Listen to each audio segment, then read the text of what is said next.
What's up, Passion students? We are so excited to be here for Group Week. I'm Brett Younker, and this is my wife, Aynsley. And there's no place that we'd rather be than right here with you, wherever you're watching this video.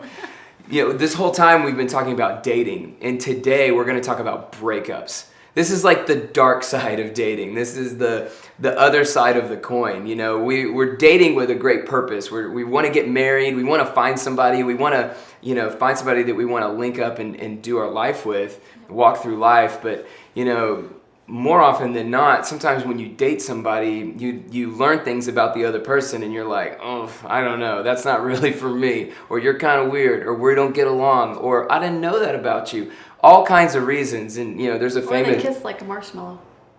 What? Just saying. I broke up. Is that a real reason?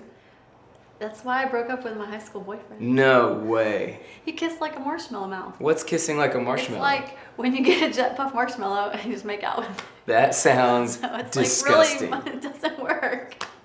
Do you think I kiss like a marshmallow? No. Oh my goodness, we're married. I'm going to kiss you right now. Was that like a marshmallow? No. Boom. You're a baby. Yeah, we have a baby. So, watch out. But, I remember, there's a lot of famous breakups. The famous breakup line is to say, it's not you, it's me. But that's not really true. You. It's always the person. There was one, I dated somebody and we had like two different like styles, fashions. And we're in the same flow. We have like the same haircut. But I remember we were shopping one time and there was this bright yellow pair of Adidas shoes that were like $10 on sale, and I bought them, and I'm pretty sure I can trace back that was the beginning of the end of this relationship. Yeah. But breakups are hard, and there's the crazy weird things of high school and college and all that kind of stuff that you decide you don't want to date somebody. But really, if you've ever been a part of a breakup, it can really be heartbreaking, and it can hurt. You can feel crushed. You can feel alone. And so it's a very real thing. And maybe there's somebody you're out there today and you don't even want to get into a relationship because you're afraid of the pain or rejection that you might experience through a breakup. And so, here we are, we're following Jesus, we're wanting to date well, do things well, and I'm just wondering, how do we navigate breakups? And maybe what people don't realize is that we broke up. We did. I mean, we were dating. And specifically, you broke up with me. I did break up with you. I'm really sorry. Can you forgive me? I do. Good, because we're married. But we dated for a year, and then we were both following Jesus, and I was kind of 1 foot in and 1 foot out, even though you were the first guy. I was like, I could marry this guy, which terrified me because I was scared of dating. I was scared of relationships and committing, but I really liked you, and we dated for a year, but I the whole time was just praying and asking God, why do I feel so uneasy? Why can't I fully commit?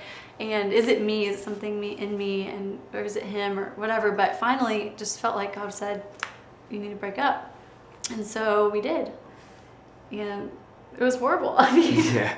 Well, what was it like for you? Because you had prayed, you felt like God said we needed to break up, and for me it was a slow burn. Like it was the opposite, I think, because for you, it was heartbreaking. You'll probably talk about that, but for me, it was more like I felt confident in this decision, and so that is what kind of held me. Even though I was really sad, I was confident, but as time moved on, I realized what I was missing. I realized I missed my best friend, and that you were really the one that God had for me.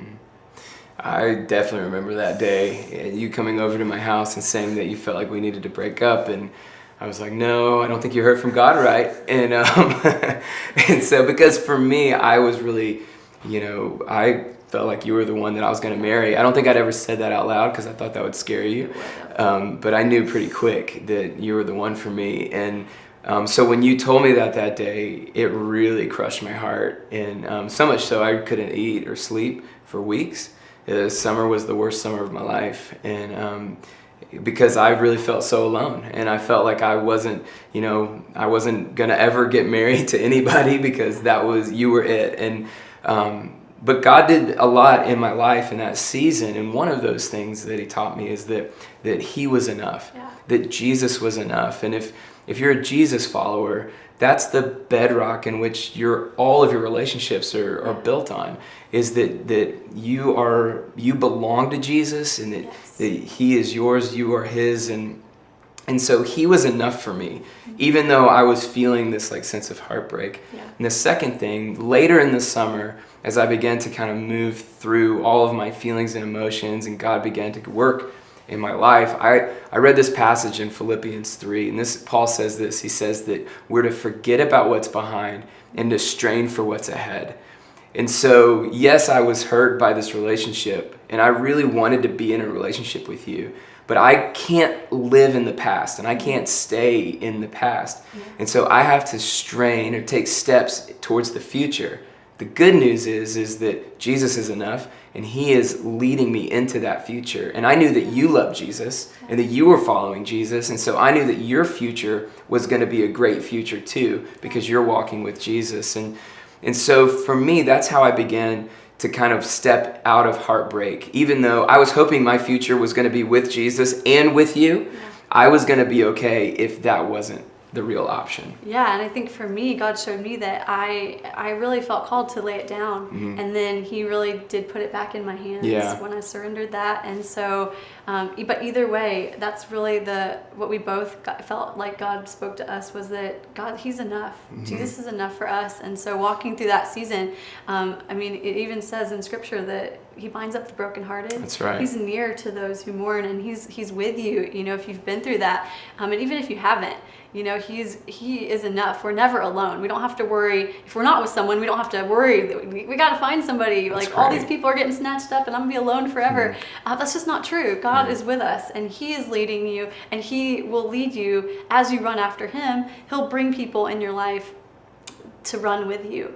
And even if you're running together for a while and he takes it away, he might bring it back together, he might not, but you have Jesus, and he's the foundation, he's enough. And that's what I think we both came out with, was that Jesus is enough. That's right. And you can't be Jesus to me. I need Jesus, and you need Jesus. Definitely. And I can't be Jesus, so we both need we Jesus. know that. We realize that every day. Every day.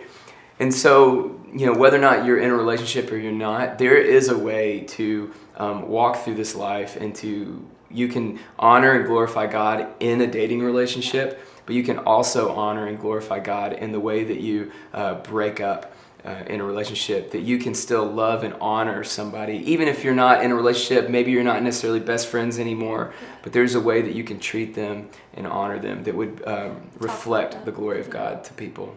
Yeah. That's awesome. Well, we hope this was encouraging to you guys, and that you have an amazing group week, and we will see you later. See ya. Thanks for joining us. If you're a high school student in or around Atlanta, we would love to get you plugged in to one of our family groups at Passion Students. Head to our website for more information.